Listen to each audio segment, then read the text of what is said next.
Imagine signing for a $5,000 raise, only to realize that signature effectively drains $15,000 from your household budget. In 2026, millions of Canadian workers are hitting a hard, systemic tripwire, the benefit cliff. This threshold appears at a standard $2 an hour raise, roughly $4,000 in gross income. This chart shows the Federal Community Housing Initiative cutoff.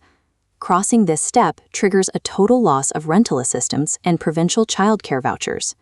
The higher tax bracket, combined with the disappearing safety net, creates a net loss. The family works more hours for fewer resources. Upward mobility in the 2026 middle class has become a mathematically engineered penalty. Taking a promotion results in an effective marginal tax rate exceeding 100%. National household credit market debt has reached $3 trillion. This pressure makes even a minor pay fluctuation catastrophic for the working class. The debt service ratio currently sits at 14.4%, meaning nearly 15 cents of every dollar of disposable income is dedicated solely to making principal and interest payments. Ordinary families have zero financial shock absorbers left.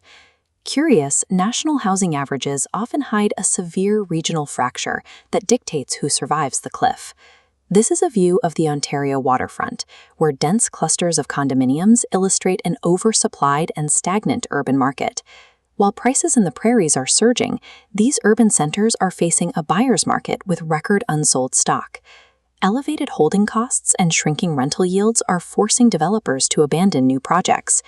Investors are liquidating units just to escape the maintenance fees. Vulnerability to the cliff is now determined by a citizen's geographic postal code.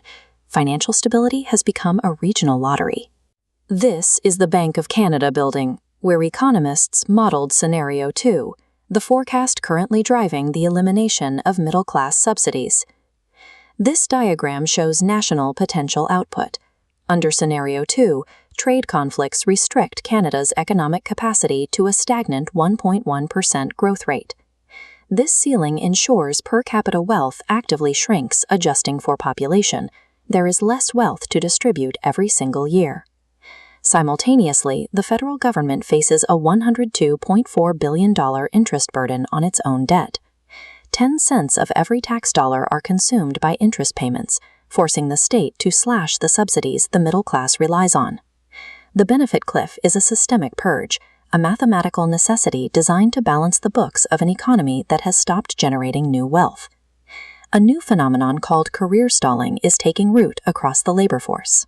High-performing workers are walking into performance reviews and actively refusing professional advancement.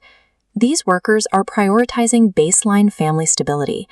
Earning a higher salary is a liability when it compromises the subsidies keeping a roof over their heads.